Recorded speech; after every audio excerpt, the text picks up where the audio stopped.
Sudan's paramilitary rapid support forces say they've captured the final holdout of the Sudanese army in Darfur. That's raising fears of a split in the country, which is torn between rival military groups. The capture of the city of Al Fashir ends a brutal 18-month siege by the RSF. On Sunday, the group said it had taken over the local headquarters of Sudan's army.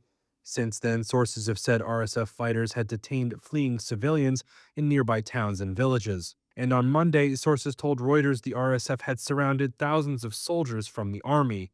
In a televised statement, Sudan's army chief said his forces, quote, assessed a need to retreat. Everyone has followed what happened in Al Fashir.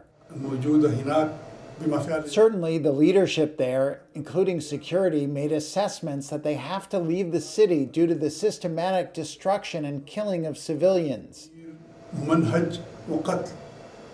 We agreed with them to leave the city and go to a safe place so as to spare the rest of the citizens and the rest of the city from destruction.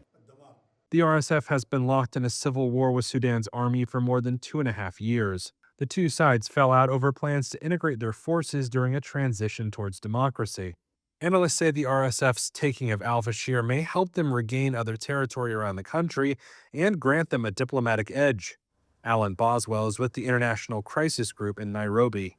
It improves their military position in Sudan, which also improves their negotiating position in any peace talks.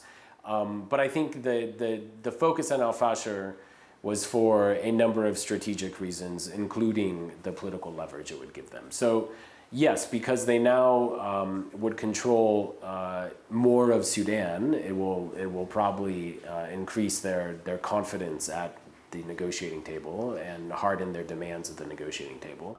Some activists have long warned that an RSF takeover of the city would lead to ethnic revenge attacks of the 250,000 people remaining there.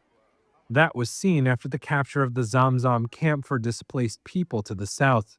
A UN-mandated mission said last month the RSF had committed multiple crimes against humanity in the Al Fashir siege.